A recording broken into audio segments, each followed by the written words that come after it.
Hey guys, welcome back to the channel. This is AJ from the Paladin Journal, and today I'm bringing to you my review for the latest Transformers movie. This one is Transformers 1, and it is an absolute doozy. Like, I've been excited for this movie to come out for, ever since it was announced, when the trailers came out like 4 months ago, 5 months ago, and, just my anticipation and my hype has just been pretty much off the charts, personally speaking, that is. I haven't talked much about it on social media because there's just so much going on in recent um, weeks and months. Right, there was the whole hype with Deadpool, Wolverine, and just like so much more. Shogun, the show was coming out, Star Wars: The Acolyte, House of the Dragon, and right now, what is it? Rings of Power is out right now as well. There's just like so much stuff to talk about, right? And unfortunately, this one kind of got lost in the shuffle. I was planning on doing kind of like a deep dive into the trailers as they were coming out, but it just didn't pan out. But anyways, enough of all that. We're here to talk about the movie, and like I said, it's an absolute doozy. Now, my journey with Transformers is quite different from that of most people that I know of, because growing up in India, Transformers really wasn't a thing in the 80s and 90s for us. We had GI Joe, we had He-Man, we had all of that stuff, but not really Transformers. Barbie was a huge thing as well, but you know Transformers didn't quite make the penetration into the toy market here, as far as I can tell. Because I mean, I grew up with GI Joe, I grew up with He-Man. My cousins had Barbies. That's pretty much most of what I saw growing up, at least from um, like Western toys, so to speak.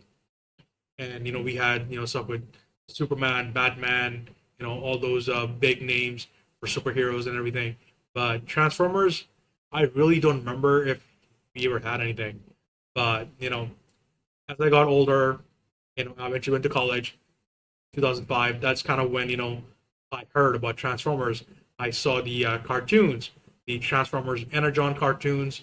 It was like a three-part series, I think, and then there was another one which was much more CGI effects, kind of CGI animation, and that one was pretty damn good. And then I was like, okay, yeah, the movies, the movies came out, and I saw the 1985 movie and everything, and that was like just mind blown. What I find most interesting about this movie, comparing to all the not all the comics, the few of the comics that I've read, all the TV series that I've seen, the movie that I've seen, and even I think did a rewatch of that last year, just like just out of nowhere, or maybe earlier this year, just did a rewatch because like I really want to watch it again, because there was just this whole discussion going on social media for some reason about the death of Optimus Prime and how that movie just left viewers utterly shell shocked and everything. And adults coming out of the movie theater and they're seeing kids in line holding the Optimus Prime toys and whatever, and they're like, "Oh yeah, he died." It's just like, wow, man, it's like way to be a jerk, you know. Anyways, um, I'm not the biggest fan of hiring really big names for animated movies. They do work a lot of times, you know, but generally I am not a fan because I feel that when we get all these high profile names, that kind of takes away from all the other people who are doing, you know, who are doing the all the legwork for for years and years doing the voices. And of course, Optimus Prime and Megatron, they have two of the most iconic voice actors that we've had in like the last 40 years. Peter Cullen and Frank Weller, they've just been absolutely amazing. So I was kind of looking forward to how Chris Hemsworth and Brian Tyree Henry would handle that. And I have to say, I was very surprised. At times, it's kind of weird to be like, oh, that's Thor. I'm hearing Thor, and it's like it kind of messes with your brain. But overall, I think the entire cast, we had Chris Hemsworth as Optimus and Oran Pax. We had Brian Terry as Megatron D16. We have Scarlett Johansson as Elita One. We have Keegan Michael Key as Bumblebee. We have John Hamm as Sentinel Prime. If you've seen the what is it, the second Transformers movie? Yeah, I think it's the second Transformers movie, Dark of the Moon, or the third one. I kind of get confused sometimes. Voiced by none other than Spock himself. Leonard Nimoy. Amazing performance, and John Hamm goes to town. And then we also have Steve Buscemi as Starscream. We're just like, wow, that's actually kind of inspiring, And uh, when you've seen so many, of the Transformers shows, some of the voices they just settle in your brain, and it's hard to accept somebody new as those characters. Which ongoing thing with something like with the various Batman shows or the Superman shows, because Tim Daly and Kevin Conroy, they have done such amazing work. Even here in Transformers, like I said, Peter Cullen and Frank Weller, absolutely mind blowing stuff, right? So it's kind of hard to like let go of that, but I think overall the cast did phenomenally well, and it wasn't as much of a jarring moment throughout the film as kind of I thought it might be. And just coming back to the overall story, because okay, and yeah, here's gonna be some spoilers. So if you haven't seen the movie yet and you want to avoid spoilers, sorry, do not move on further with the video. Just know that I absolutely love it and that I absolutely recommend it, and it is the Transformers movie you've been waiting for the last 40 years, you know, basically, because it is just phenomenally amazing and it hits all the right notes. Now, to talk about the plot, I won't go into too many of the spoilers, but there's the everything that we already know, right? That for some reason these Transformers, these bots, they don't have their the cores. They don't have, I forget what the name's called. They don't have the the transformation cores that allow them to actually do be Transformers. They're just regular old bots. They're just regular robots, and they're some kind of they're miners or something. And this story is all about their journey, learning more about their own world, Cybertron, and the history of the world. And it's about how these two best friends turn into the most bitter of enemies. And it's just like, yeah, we have the original Transformers G1 series, we have the 1985 movie, we have all the other series over the years. We even had all the Michael Bay action movies, which there's a little bit of good stuff, especially in the first few movies. After that, it kind of just goes bananas, even for Transformers. But I thought that this was handled really well. The writers really get you interested in the story of all of these characters, and it's not just Optimus Prime and Megatron, or as they're known right now as Orion Pax and D16, but also Elita One, also Bumblebee, also Sentinel Prime, and of course we have all the other supporting cast members like what's his name? Sorry, Alpha Trion, who is one of the oldest primes. We have Steve Buscemi's Starscream. All of that really adds up, and we get such a great amount of callbacks to not only the old G1 series but also to the 1985 movies. 1985 movie, because there's at times there are certain shots of how the characters are framed, or just doing the the puns on More Than Meets the Eye and Till All Are One, you know all of that stuff that's there. But I thought the movie was really damn good. There is a certain point towards the end, around the point of the climax, where I actually cried because it wasn't something I was expecting to happen, and it does, and it just leaves you like so emotionally drained. But also, it's like it sets you up for those like final 10, 15 minutes of the movie. And everything that has led up to that point, whether it's the we see the friendship between these two bots, we see how they work within the society in Ayakon City, and how they see themselves.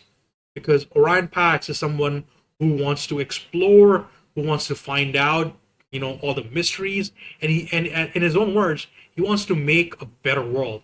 Whereas D16, he's just kind of like he's along for the ride. He's like, the guy keeping his friend out of trouble or saving him when there's need for that.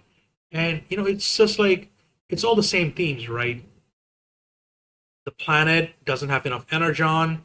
There's this rivalry going on between the leads, and there's some kind of deep dark secret, and ancient threats, ancient heroes. All of that stuff is going on, and it's important to take all those basic building blocks of Transformers and doing something new with them, which is what I earnestly think that this movie has tried to do, and I think personally that it succeeded because at no point in the movie, I felt like, oh, this segment is boring, or I would like to skip it if I could. And I actually took my kids with me to the movie. My daughter, who's like almost 7 now, she's been interested in Transformers for a number of years. This was a movie that she kind of got for the most part. She was asking me like, Dad, who's what is Megatron looking like this, and why is Optimus like that? And oh look, and like when they transform, she's like, oh yes, yes, I have the toys, I have the toys, and it's like all that stuff is going on in her brain. And my little kid, is like he's just like 3. He's like he doesn't really know anything. All he sees is just like cool stuff on screen. It's a cartoon. That's what he went there for. But it's like I really enjoyed that experience. It is something I've been wanting to do for a long time with some of my other passions from when I was a kid, like G.I. Joe, He Man. And, I got to share that moment. I got to share a little bit of that, my deep, love for the franchise with my kids. And I thought it was fantastic. It really couldn't have been a better experience for me. And I am so glad that this movie happened at this point in time, and that I can hopefully acquire some of the toys in the coming days and weeks and months and share that love of the franchise with my kids, because that is something that is very important for me. Deep down, I want to share all of that with them, because now I can. I grew up as as a single kid, so I literally don't have any of that. Kind of like a brotherly bond with someone, or a sisterly bond with someone. So and I was just like, okay, Abhinav, you're just like you're on your own. Just enjoy stuff on your own, you know, and all the limited opportunities that we had. Then all that's gone. The internet is everywhere. If my kids were amenable to it, I would sit down and watch the entire G1 season 1 with them or something.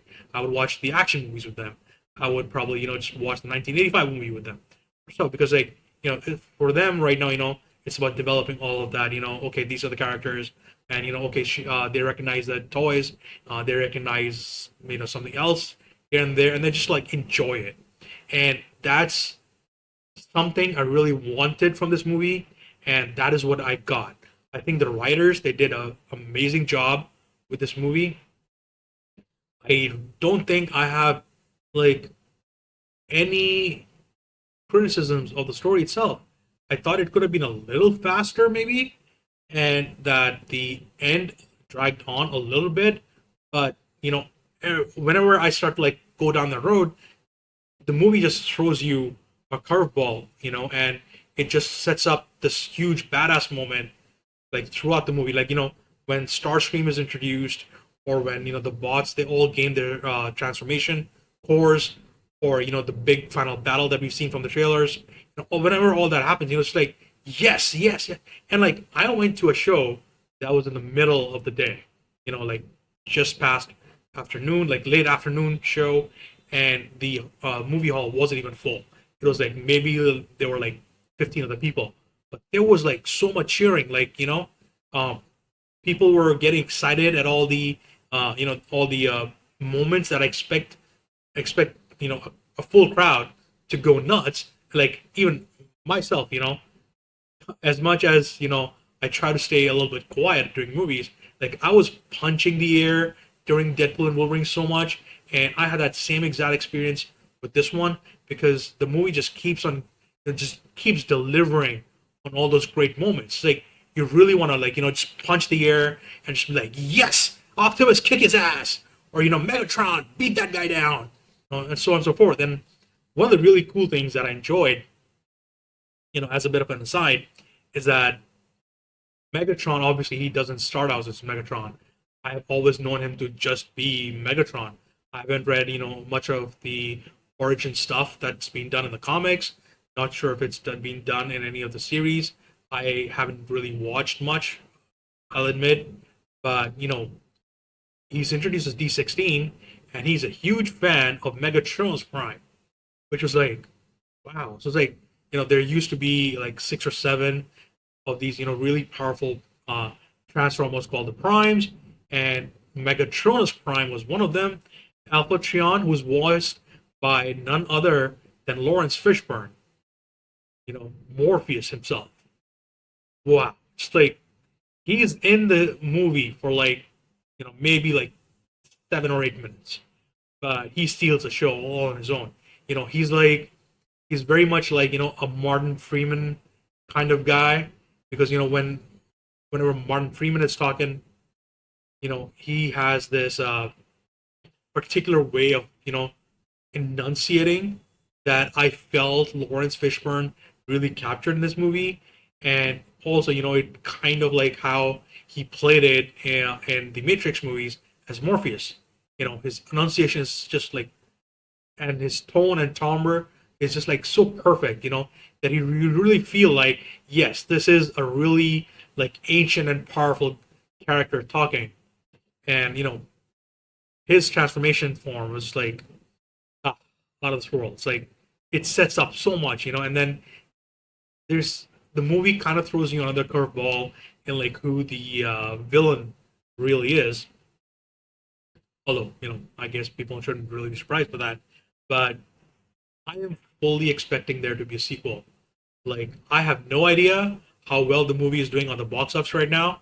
I hope it is doing amazingly well, but I just hope that regardless of whether it's like an astounding success or it's just like a general success or whatever, I hope that this gets a sequel because the way that they set up the story in the last 5 minutes, even beyond what you expect there to be, there absolutely needs to be a sequel because there's so much story and world building still left on the table because you just can't like fit in everything in the amount of time that we got for the movie.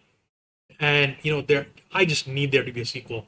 I need the studio to just come out and announce that yeah, we're working on a sequel right now and it's going to come out in like 2026. I would be over the moon if that happened because we've talked about the story, it's amazing. We've talked about the voice acting, it's amazing. And like shout out to Keegan Michael Key for being a really good Bumblebee. This is like you know in the Michael Bay movies he doesn't talk, and he just like runs this like whatever recording he's taken from the radio, whatever, to like just try to give the audience an idea of what he's speaking. And although I'm not sure if in the Bumblebee movie if he was talking, I I honestly don't remember about that movie too much, other than John Cena was kind of sort of a bad guy for the first half, and did it have Haley Steinfeld in it? It's like whatever, man. It's like I remember I enjoyed the movie, but it's like the details are just like hazy to me. But this is a movie where we really get to have Bumblebee speaking for like almost his entire runtime in the movie, and that was like it's so cool and amazing to have that. And just in general, even talking about the animations themselves, it's beautiful.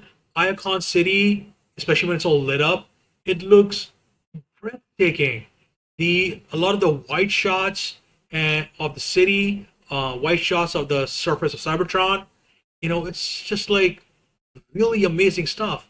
And you can really see that, they kind of like really put in a lot of work because a lot of all that animating stuff, like in the middle of the movie when they're going to the surface, they're riding this one like freight automated freight train, which automatically lays out its tracks, and it goes straight up into the air when it's traversing from Icon City to the surface, and even the surface of Cybertron itself, it just keeps building itself, and there's part of like the software engineer, computer program, and me just going thinking about all those calculation stuff.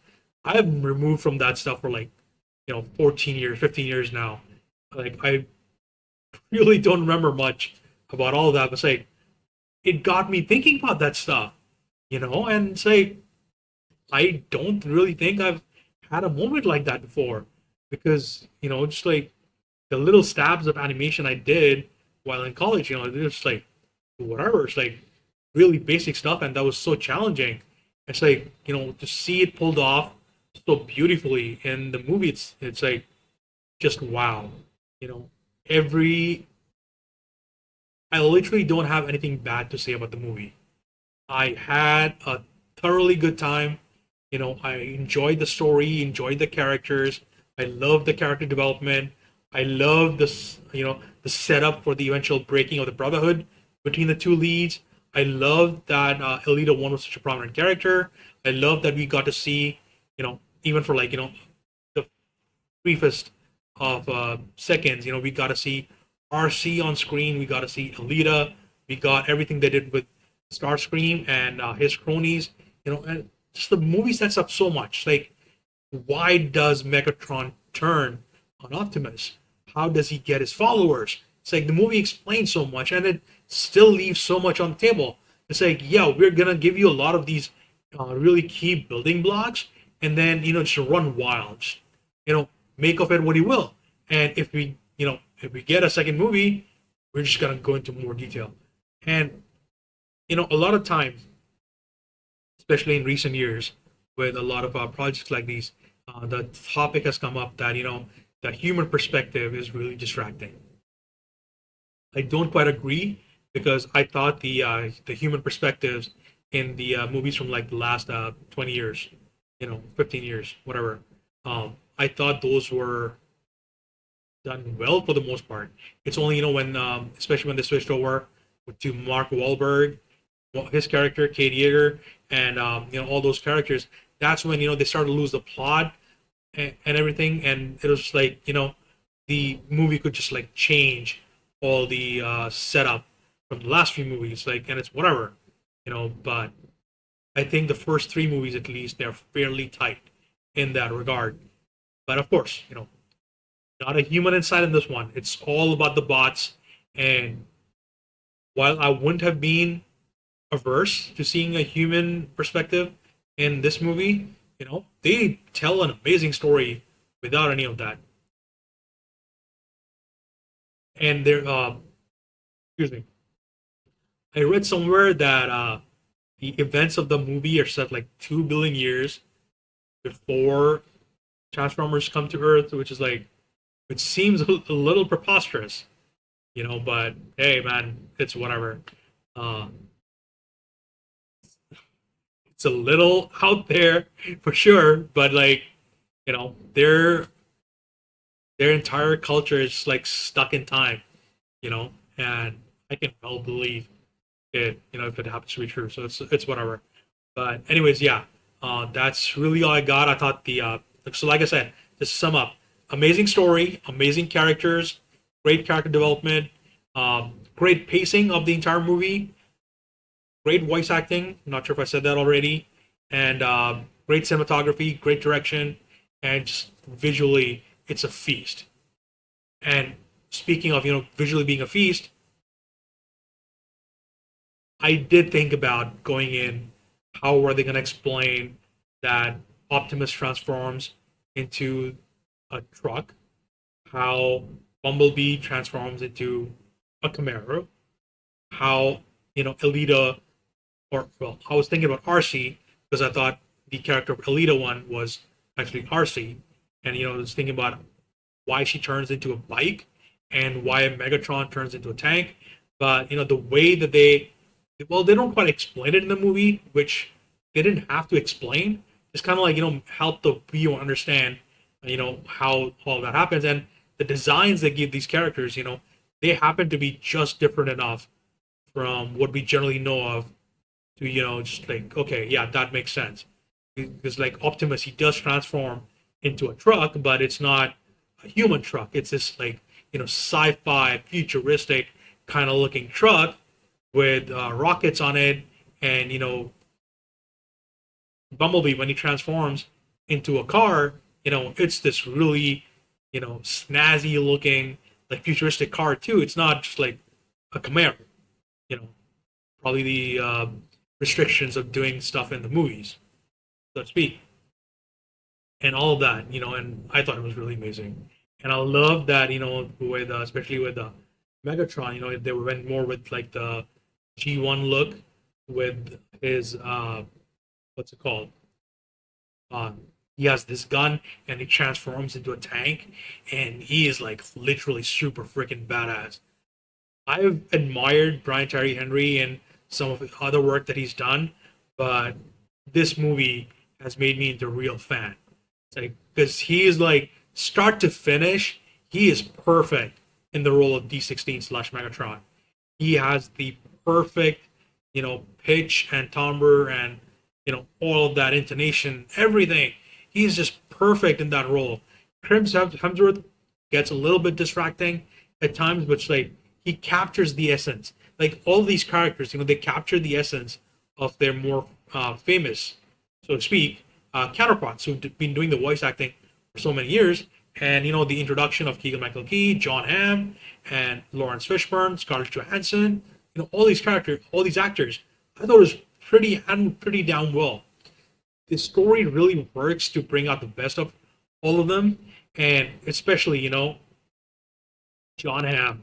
I love that John Hamm is showing up more and more in like these kinds of movies, and like he's doing a lot more adaptation stuff.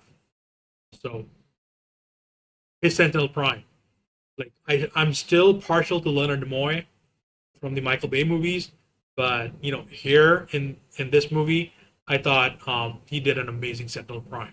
It's like the stories are just different enough, and the characters are just different enough to like make you really wonder what's gonna happen, and that keeps you on the edge of your seats because like yeah, okay, so we know that Optimus and Megatron are gonna end up being enemies. We know that Sentinel Prime in some capacity is probably not gonna survive, but it's like okay, how we get there is important.